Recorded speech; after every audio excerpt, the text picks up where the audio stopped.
One phone call just changed two franchises at once. The New York Knicks, the reigning champions, just lost a core piece of their title team for absolutely nothing. And the Boston Celtics, the team chasing them, just quietly signed the exact player they have been missing for years. Same signing, two very different stories. One team gets weaker, one team gets scarier. Today, Mitchell Robinson to the Celtics, what New York lost, and what Boston just won. Let's break it down. Here's the plan. First, the New York side. What Mitchell Robinson meant to a championship team and why they let him walk. Then, the Boston side. The one weakness that quietly held them back and why Robinson is the perfect fix. Then, the terms of the deal and whether it's actually good value. And finally, the honest verdict on both teams, because this signing is not all upside. Stats are verified, the read is mine, and keep one thing in the back of your mind the whole time. The single thing Boston never had. It decides everything. This is Game is Culture. Quick thing before we dig in. If you like free agency broken down with real data, not just hot takes, subscribe. It's free and it helps a ton. And stick around because by the end, I'll tell you which team actually won this. And the answer might not be the one you expect. Now, the champions. First, what New York just lost? Let's set the stage because it matters. Last season, the Knicks went 53-29, and then they did the thing New York had waited decades for. They won the whole thing, beating the San Antonio Spurs in the finals 4-1. These are the reigning champions, and Mitchell Robinson was a real part of that team. Their defensive anchor in the middle, a rim protector and rebounder who did the dirty work that title teams are built on. You do not usually watch a champion lose a rotation piece for nothing a month later. That is exactly what just happened. Now, don't let the scoring number fool you. Robinson averaged under 6 points a game, but look at the rest of the card. Almost 9 rebounds and over a block a night on 72% shooting. He is not a scorer. He is a specialist, an elite rebounder, rim protector, and screen setter who shoots a ridiculous percentage because every shot he takes is a dunk or a layup. That is a specific, valuable, hard-to-replace skill set, and New York just let it walk out the door. So why did the champs let him walk?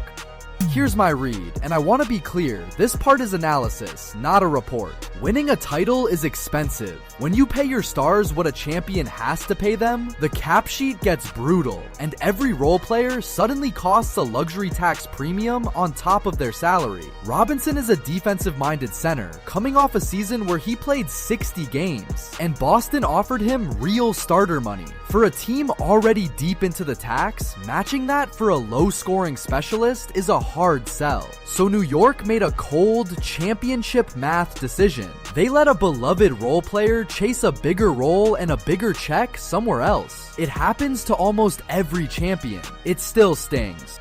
And this is the part Knicks fans should sit with. They did not trade him. They did not get a player back, or a pick, or a swap. He signed outright with a rival, which means New York gets nothing in return. Zero. A champion losing a rotation big for absolutely no assets is the harshest way to lose a player. Now they have to replace his minutes, his rebounding, and his rim protection from a thinner, more expensive roster. That is the cost of keeping a title core together. Something always leaks out the bottom.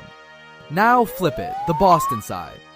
Here is the recurring thread I told you to remember. All last season, Boston was a monster. 56-26, one of the best records in the league, loaded with shooting and wings. But they had one quiet, nagging weakness, the thing they never had, a real center. Boston did not have a single player who averaged double-digit rebounds, not one. Their leading rebounder was a backup caliber big, pulling down just over 8 a game. For a team with title ambitions, getting out-muscled and out-rebounded in the playoffs is how great seasons end early. That was the hole. Lock it in.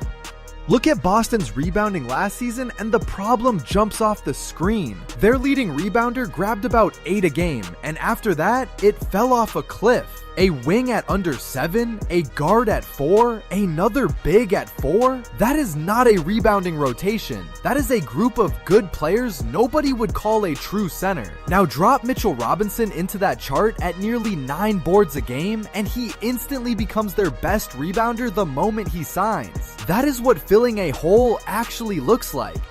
And it is not just the rebounding, it is who he is. For his career, Robinson has shot over 70% from the field and grabbed almost 4 offensive rebounds a game by himself. Think about what that means on a team full of shooters. Boston lives and dies by the 3. When those shots miss, and in the playoffs they will, Robinson is the guy crashing the glass to tip it back out or slam it home for a second chance. Elite offensive rebounding turns a cold shooting night into extra possessions. That is the exact medicine a jump shooting team needs. So put the 2 centers side by side, before and after. Before, Boston's middle was a backup caliber big and a lot of hope. After, they have a true rim protector who rebounds, blocks shots, and finishes everything at the rim. More rebounding, more rim protection, more physicality in exactly the spot where their season was most likely to crack. This is a clean, targeted upgrade at their single weakest position. That is the whole point. But what did it cost? Here are the reported terms. Robinson signs with Boston for around 3 years and $47 million with a player option, as first reported by Shams Charania. Break that down and it is roughly 15 to 16 million a year for a starting caliber center who anchors the paint. In today's market, where solid rebounding bigs routinely get 20 million and up, that is a bargain. Boston filled its biggest need without touching its core, without a trade, and without an outrageous price. For a contender, that is about as clean as a signing gets. Now the honest part, because this is not free money. Here is the catch I have been hinting at. Robinson does not shoot. At all. He has basically never taken a jump shot, and Boston is a team built entirely on spacing the floor. When he is on the court, the defense can sag off him and clog the lane, which can actually cramp the shooters Boston depends on. And his availability has wobbled over the years, with games missed to injury more than once. So this is a fit that is perfect on the glass and on defense, but not flawless. The spacing question is real. So grade the signing for Boston on its own terms, need plus value. They filled their single biggest weakness, rebounding and rim protection, at a below market price without giving up a player or a pick. Yes, the spacing fit is imperfect and he needs to stay healthy, but you do not pass on the best available center at a bargain when he plugs your exact hole. On my dial, for Boston, this lands as a clear win, pushing toward a steal.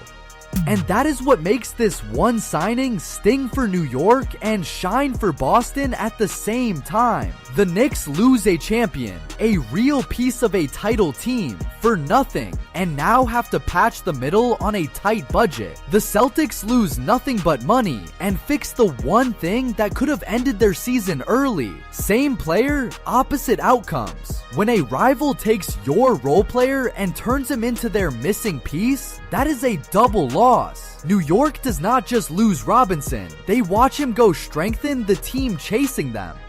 So who actually won this? The question I promised. For me, Boston wins the deal cleanly. They got the right player at the right price for the right need. But do not overreact on the New York side. The Knicks are still the champions, still have their core intact, and one departing role player does not undo a title. This is a depth and culture loss, not a franchise earthquake. The real story is the rival that just got tougher. And here is where I could be wrong. If the spacing next to a non-shooter drags Boston's offense down, this good signing ages worse than it looks today. So that's both sides. New York, the reigning champion, just lost a core piece for nothing. Boston, the team right behind them, just filled its biggest weakness on a bargain deal. One phone call, two franchises pointed in opposite directions. So tell me, did the Celtics just win the offseason, or is a center who can't shoot the wrong fix for a jump shooting team? Drop it below. And we are so close to 1,000 subs, so subscribe to stay up to date.